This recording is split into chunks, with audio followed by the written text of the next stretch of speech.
ഒരു സമാധാനം എന്ന് പറഞ്ഞത് തരില്ല മക്കളങ്ങളൊക്കെ കൂടിയിട്ട്. എന്താ ചെയ്യുക?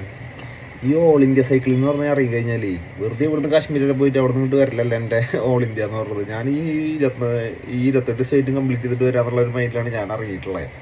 അപ്പോൾ കുറച്ച് സമയം എടുക്കും. അത് ബൈക്കിലല്ല, സൈക്കിളാണ്. എന്തായാലും സമയം എടുക്കും. ചിന്തിച്ചാൽ കുറച്ച് ബുദ്ധിയുള്ളവർക്ക് മനസ്സിലാവും. ഇത് വീട്ടിലിരിക്കണ അമ്മേനെയും ഭാര്യയോടൊക്കെ കാണും. എപ്പോഴാണ് വരിക, എന്നാ വരിക, ഇപ്പം വരാറായില്ലേ, നിർത്താറായില്ലേ, പോവാറായില്ലേ, ഇനി ഭാര്യേനോടെ വീട്ടിലൊറ്റയ്ക്ക് ഇട്ടിട്ട് പോകണം, ഇങ്ങന്മാര് ചോദ്യങ്ങളൊക്കെ ചോദിച്ച് പോകേണ്ട വല്ല കാര്യം ഉണ്ടാ?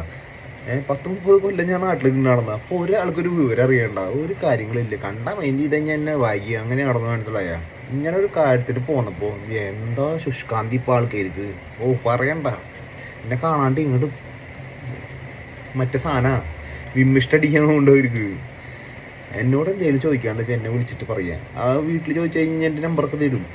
അല്ലെങ്കിൽ ഒരു ആൾക്കാരിൽ എൻ്റെ നമ്പർ ഉണ്ടാവും. എന്നിട്ട് വിളിച്ചാൽ ചോദിച്ചാൽ മതി. ഇവരെ കാണുമ്പോൾ ഇതന്നെ എപ്പോഴും ഇങ്ങനെ ചോദിച്ചോണ്ടിരിക്കുന്നു. ഒരു പ്രാവശ്യമൊക്കെ കഴിഞ്ഞാൽ ഓക്കെ. ഇത് പന്തിയോളം കാണുമ്പോഴും വരുന്നില്ലേ എന്ന് ചോദിച്ചോണ്ടിരിക്കേണ്ട കാര്യമില്ല. വെറുതെ അവരെ ബുദ്ധിമുട്ടിക്കണമില്ല. അവരവരുടെ കാര്യം നോക്കി നടക്കണതാണ്, ഞാൻ എൻ്റെ കാര്യം നോക്കി നിൽക്കണതാണ്. മനസ്സിലായ? അപ്പോൾ എന്തെങ്കിലും ഉണ്ടെങ്കിൽ എന്നോട് ചോദിച്ചാൽ മതി. ഞാൻ കറക്റ്റായിട്ട് വ്യക്തമായിട്ട് ഉത്തരം പറഞ്ഞുതരാം. ഇത് വെറുതെ ഇവരെ കാണുമ്പോൾ ഈ ഭാര്യേനെയും അമ്മേനെയും കാണുമ്പോൾ അന്ത്യോളം അങ്ങനെ ചോദിച്ചോണ്ടിരിക്കണ്ട കേട്ടാ. എന്താ ചെയ്യാല്ലേ?